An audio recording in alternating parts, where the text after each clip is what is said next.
Hi everyone, I'm Sarita, your one and only sci-fi diva. All right, let's get started. This week I'm talking about how sex, drugs, and sci-fi collide. All right, first thing I want to talk about, everybody's upset about Bill Cosby and how that ruins the Cosby Show, and Dr. Huxtable, how they view him. Not this girl. I'm upset about the man from Ghost Dad. Like, that's the dad I'm mourning losing. Now, if you don't remember the movie Ghost Dad, because to be quite honest, a lot of people don't remember that movie, but a lot of people do. So for those of you who don't remember, here's a quick refresher. Ghost Dad is a movie about a widowed man who ends up dying himself and leaving his children orphans. But while he's alive, this man has no time for his kids because he's too busy trying to make as much money as possible to help his family live their best life. So once he becomes once he becomes a ghost, he's the father they always wanted. Because what do kids crave? Attention, that's all they want. So now I look at this movie completely differently. I'm looking at this Ghost that I'm just like, you can't help but view it differently. Doesn't mean I'm not going to watch it, but I'm not going to have the same nostalgia with it because it's tainted.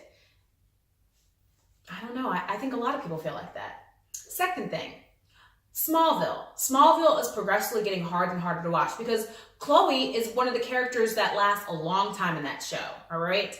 And that was Clark's right-hand chick. So the same way she was Clark's right-hand chick in the episode, running things undercover, on some secret society, really running, making sure Clark was okay once she found out his secret. I guess she was doing this for this guy's sex cult, recruiting these people. But what's interesting is, everybody keeps talking about Chloe Sullivan, aka Allison Mack, how she was helping this guy recruit these women as sex slaves. But they're rarely focused on him because I guess he's a non-celebrity. But they're also leaving alone Kristen Crook, which is interesting because she allegedly introduced her to this group. No one's talking about that. Now, Kristen's saying, when I was a part of the group and when I introduced her to it was not like that. It was not that kind of party.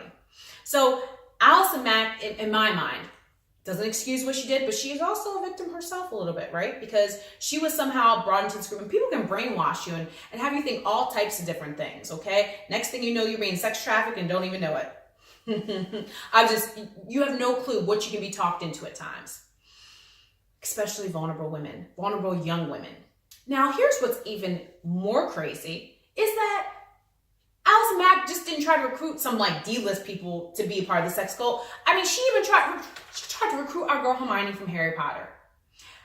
Here go Hermione out there casting spells with her wand, abracadabraing, okay? And here go Allison Mack. Hey, I've got a women's movement that you should be a part of.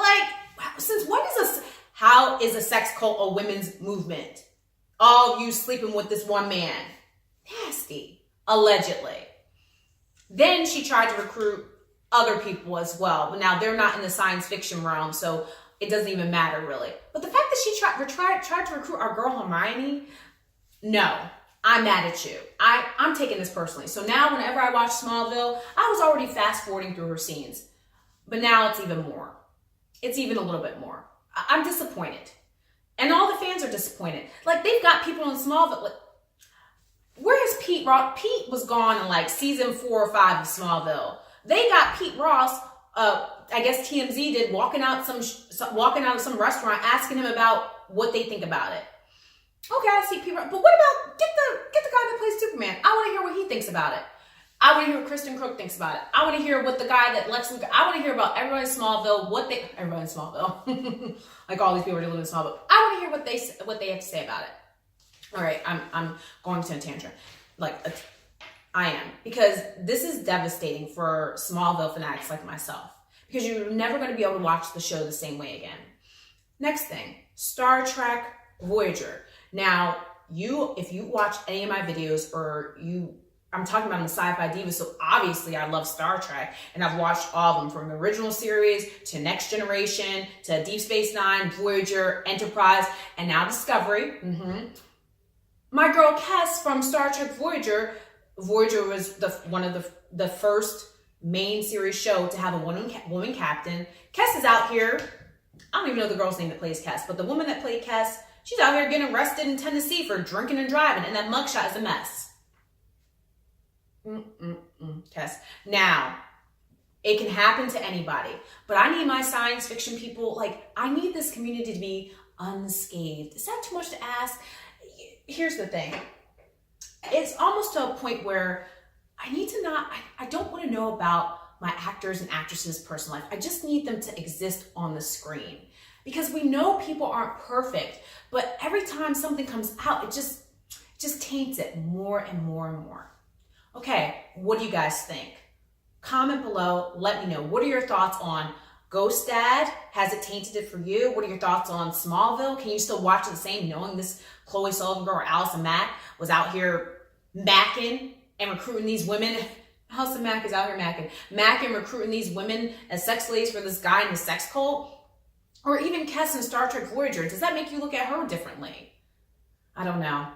It makes me look at them a little bit differently. Or it makes me look at the shows, it taints it a little bit. It takes some of the nostalgia away, because think about it, these are all shows that I've watched in the past, and probably you as well. All right. That's it for today's episode. As always, I'm Sarita, your one and only sci-fi diva. See you next time. Bye.